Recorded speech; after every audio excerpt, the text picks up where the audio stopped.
ready to get things started. Zippy's got his signature move. Let's get things going. My first guest tonight has worked at WSAZ for the past 12 years. He's one heck of a guy. He's the sports director there. Let's bring him out, Keith Morehouse.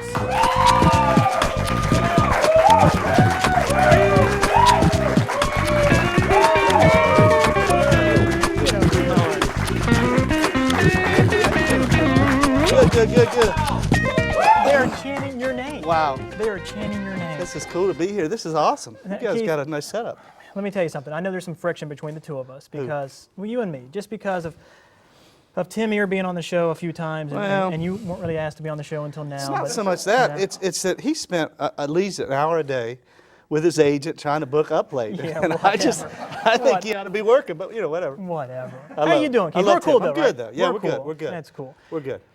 Let's start it at the beginning, just at the very beginning. I know you, I know your family, your brother Steve and his wife Valerie. They were my Sunday school teachers growing up in Barbersville. But I met you back, I don't want to say when because it's going to date us, but you want to talk about the story you did about my mom being the PTA president? Well, yeah. I mean, guy, I was in news back then. It was early 90s, probably. I hope so. It was a long time ago. And we had an assignment to do a story on education, and the idea was to, be at a family's house when the kids got up from school. And you were, what, 5? I don't think I was that young, but as they say, a picture is worth 1,000 words. Let's go ahead and roll that real quick. Wow.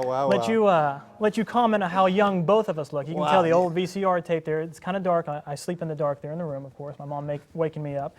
And then Keith Morehouse, that's all right. Everybody laugh. That's fine. That's me and my sister Amanda. Now just wait, though. Just wait. It gets worse, right? Who's coming up next, do you think? Whoa! Wow. There he is. They still have tape from back then? That's you, isn't it? Golly. Wow. There we are. That was a bad tie, too. That's pretty good. Hey, can I tell you my favorite Zip story real quick? Yes, real quick, because you know Zippy, too. Yeah, his mom and my wife are great friends from a long time ago. I was doing news back in the day. No sports. It was about the same time. And back in the summer, they used to have the Summerfest boat races, right? Back before the economically disadvantaged took over Harris Riverfront Park.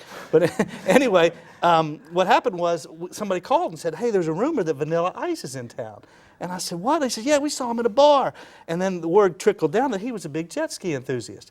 So I said, Vanilla Ice, I got to get an interview if he's in town. So anyway, we go through the motions. I called Debbie, my wife. She goes, Ryan Zapirian is a huge Vanilla Ice fan. So I said, well, I got to call him because I got to find out his real name to find out where he's staying to get the interview. Call over there, and his mom answered. I said, Jackie, is Ryan there? She goes, yeah. I said, Ryan, do you know Vanilla Ice's real name? He goes, yeah, it's Robert Van Winkle. I said, you serious? He goes, swear to God, it's his. So I start calling hotels and call what is now the upperclassmen. I said, excuse me, can you ring Robert Van Winkle's room? Operator says, sure. And she rings it up, and he goes, yo. That's how he answered the phone.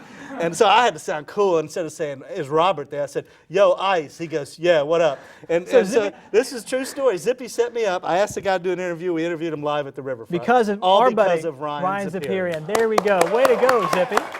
That's a true story. Yeah, he's off taking his bow. He knows a lot of people. Yeah. Well, so did you like doing that stuff, or do you like doing sports better? Oh no, sports is my love. I did. It was fun to do news because it's real life, right. And but you cover tragedies and coal mine disasters, and I always found that tough to deal with human loss and that kind of thing. And I wanted to do something a little more creative, a little more fun. But news is great. Gives you a real idea of what the real world's about. But sports is more make believe and have fun and enjoy yourself. Hey, well, let's talk about Marshall sports because what an exciting time of year. We just got done with an exciting basketball season. Football spring practice just wrapped up, and what are we doing? I mean, what do we look at? I tell people they better jump on the Donnie Jones bandwagon because he's getting some players, and he's got great energy. He's a great person. He loves the university. He's out working hard, and the fans are going to start filling up that place again. Remember, this used to be a basketball town, and so Donnie's getting it done. And Mark's got his spring game coming up, and they got 85 scholarships finally. Tough schedule, but he's real enthusiastic about the talent they've got.